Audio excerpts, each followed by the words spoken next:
Good afternoon, guys, and welcome to the podcast.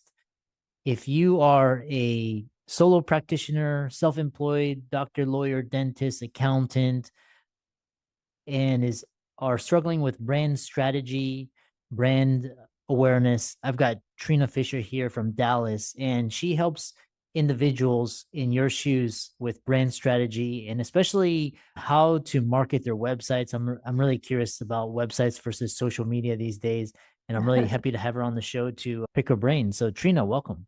Thank you so much, Chris. It's great to be here. Yeah, briefly introduce yourself, and I'm excited to dive into the conversation.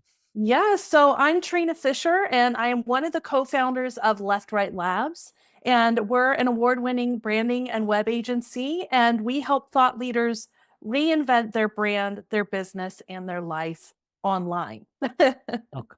Yeah, interesting. And what is interesting is you are the creative brand visionary of Left Right Labs, Yes. and you are a ENFJ. So how does that help with when you're working with clients? How did those skills and experiences help? Yes, so I definitely think part of the name of Left Right Labs is bringing together the left brain and the right brain because as a thought leader, you tend to think the way that you're wired. And so we're not always thinking about the different kinds of audience members that might be coming to us. So we're very intentional about always bringing that left right brain component to the table. And when you're in the lab, you're setting measurables, you're really tracking what you're doing, which is very different for most branding agencies. There's a lot of times people just think it's very subjective. So for me, I being an ENFJ, I'm the outgoing, the right brain, the relationship one, and my business partner Gretchen is the left brain, very systems driven, engineering, the much quieter one. Oh, yeah. So the next question I have for you is because we were talking in the backstage in the green room, and you're talking about, for example, doctors, lawyers, they really don't have time to learn technology. They're really got to focus on their skills, just Mm. helping their clients. Uh, One thing I have question for you is a website these days and the purpose. And is it better? What is better, a website or social? Because most To a website, right? There's got to be a place for them to book an appointment with you to learn more about your packages or your services. So it's one of those things that it's funny you bring it up because websites have been forgotten so much. We're spending all our time and our energy on social media and public speaking and all of that. But then when someone hears you and they're so excited about what you offer, and then they go to this crusty old website, are they really going to trust that you can deliver on what you're teaching them? So it's really important to think about all those different aspects of your brand and how they fit together. They're all part of a funnel. Yeah, it's quite because, for example, like my website is monetized, but I'm like, when you compare it to social media and the reach that social media has, it like social media reach is like tremendous in the. So I was just curious because you were saying like doctors and lawyers, they don't know how to use websites, and so I was just curious, our website's going to become obsolete, but I really don't see that happening. I think that really depends on the business model. If you're someone where yeah. you're doing most of your selling through DMs and you can do that because it's more based on consulting, that's great. And that might be the model that works for you. And you might not need a website. But for somebody who is a practitioner or a professional that has various different packages and ways that you're helping support your clients, that's when a website's really important for them to go and see and build that extra layer of trust. So it's a both and depends on your industry. Yeah. Here's an interesting question because I think probably 99% of guests I've talked to, coaches or whatever, marketers, they always say your client avatar, your ideal client. Who is your ideal client? But you're talking about why starting with an ideal client is a bad idea. So why is it? Yes, that's a great point. Your ideal client is important. So I'm not denying that. But especially if you're a professional who's been in business for 8, 10 years, you need to get back to thinking about what do you want to do first? Are the things that you're getting up and doing every day actually things that light you up, that you're excited to get out there and deliver on? When you're thinking about your brand and your business overall, it needs to start with you and what you're passionate about. Because otherwise, what happens is we think just about the ideal client. And then we get into this mode where we start to dislike what we've offered and we grumble anytime they're asking for that service. Guess what? You're the one that put it on your website. So if you don't like it, you get to change it. So we really encourage our clients to stop and think about what is it that you're excited to do today, and then consider who's the ideal client that needs what you actually love to do. So you're not running into the burnout and the frustration that you get otherwise. Oh, interesting.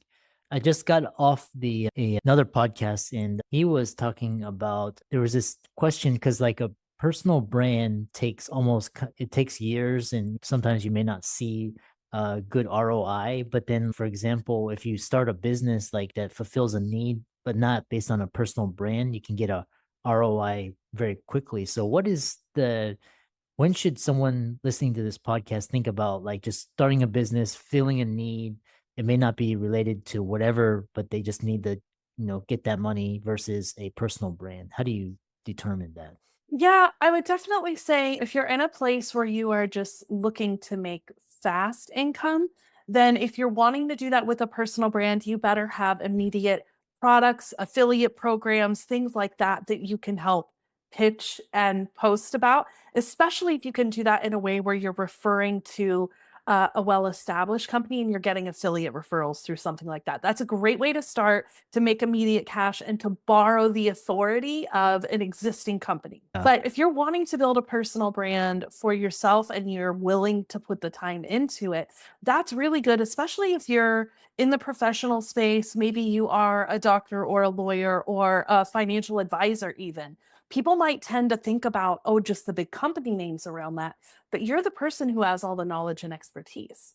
So if you can build that as a personal brand, people connect person to person first and not person to company. Like I might like the company, I might like the vibe of this company, but I'm still building a relationship by actually connecting with a human there. Yeah. So, the best is when you can overlap the two and really put a face to the business that lets people connect much faster. Yeah. One thing that I've recently noticed is that just there's a sea of influencers, thought leaders, creators, and they're all launching, getting on podcasts and generating buzz and getting clients and charging sometimes tens of thousands. And Mhm. then, but like when you really dig deep down into it, like some of these, they don't last because it's just all fluff. Yeah. So what are the secrets to creating a brand that lasts? Yeah, that's a great question. I mean, you really have to think about building this brand, first of all, for the things that you love, as I mentioned, but then also that it's really serving an audience that is ready to take a next step with you. So when you think about the order that you should build a brand in and how to make it last, you really want to start by getting clear first. Getting clear on your business, on what you're passionate about, on that business model, what you want to put out into the world. And then you really want to think about getting noticed. Okay, now that I know who I am and what I stand for and how I want to serve people, then let's think about how to get noticed and get in front of people. That's going to include your visual brand, your website, maybe what you're doing on your social media. And then you're really thinking about, okay, how do I get paid? And that's that component of what are the products I'm offering? Are there any funnels that I need to clean up and tune in? And when you think about that and you start to kind of cycle through those pieces of your brand, that allows you to have a brand foundation that's going to grow with you, especially that getting clear part first, the brand strategy, really having that foundation that you know who you are and what your brand personality is, the problems that you solve, the people that you want to support. And then that really unlocks what are the marketing channels that make the most sense for you to move on. So when you can grow in that way, and then you keep going through and reviewing, okay, I'm clear right now. What am I doing to get noticed? What am I doing to get paid? And over the years, you just keep reevaluating those areas of your business. And that's how you build that brand foundation that lasts with you and that grows with you. Interesting. Another another thing that I see quite frequently is, everybody's starting a YouTube channel or a podcast or a blog, a newsletter. And the thing I see consistently is, oh, we're going through a rebrand. Oh, we're going through a rebrand. Is this kind of like becoming a cliche, or when is the right time to rebrand? That's a really good question. When is the right time to rebrand? A lot of people are scared of rebranding because there's a lot of pieces that go into it. I would say, when it's time to rebrand, when maybe your reputation doesn't align with what people think of you. So, how I mentioned before, if you're speaking from stage and people think you're offering one thing, and then they go to your website and they're like, none of this matches up, then honey, you better rebrand. If you're maybe you're in a place where you're not even looking for a rebrand, but you're looking for a refresh, maybe a little bit of your message has changed or the products that you want to offer have changed, then that's a good time to be asking the question, do I need to upgrade where I'm at? Do people look at me and my authority and assume one thing? And then when they go to take the next step, it just is a total mismatch. So it's really about what's your current reputation. And that's what branding is. Branding is all about your reputation. So it's about what people say about you when you're not in the room. So it's the trust you've created, the quality of your products and services, your customer reputation. So if that has fallen, if it's gotten dusty, then it's time for a rebrand, right? We have a client who he's a former Olympic athlete and he now trains NFL pros and other Olympic athletes. And he sells supplements along with the training he does. And he came to us and he said, ladies, my brand is dusty. If someone goes to my website, they think that these supplements are made in my garage instead of a GMP certified facility. Okay, that's a perfect example. When people meet you and they know how brilliant you are and what your track record is, but they go to use your product and they're like, I don't know if I should touch that. That's a great sign that it's time to rebrand. Or maybe you're just feeling overwhelmed and confused and you don't know how to market yourself anymore. That's usually another really good indication that it's time to reevaluate your brand and your messaging and look at the shifts that you should be making. Yeah. Yeah. The other question is just what are some of the biggest mistakes businesses make when developing or reinventing their brand? Mm, yeah, I would say that thinking too much about yourself in that context of what information should go on the website. What is the information that how are your offers put together? Is the offer created in a way that you understand? If we go back to that idea of left brain versus right brain, let's take my instance. I'm very right brain, right? If I am creating packages that are only soupy emotional words and all about feeling, but I'm not actually putting in there, hey, guess what? I have a real protocol for this. I have a step by step process. I have proof. Here's the case studies of the people I've served. If I'm all in on one side but not the other, then people aren't going to want to move forward. And so that's when it makes it really hard for people to be able to take that next step. So that is definitely something to be considering. Interesting. How does storytelling enhance a brand's presence and what elements make for an impactful brand narrative? Storytelling is just it's what makes you relatable. It's what makes people go, "Okay, are you just putting something into Chat GPT and regurgitating what they told you? Or can you show me actual proof?" Like I just used a story a moment ago about a client that came and said, my brand is dusty. So those aren't words that we made up, right? That's something that someone's actually said to us. And storytelling will not only allow you to share big ideas, but it also lets people connect to you. So whether they're left brain or right brain, they want to know, why did you create this business to begin with? Why are you actually passionate about it?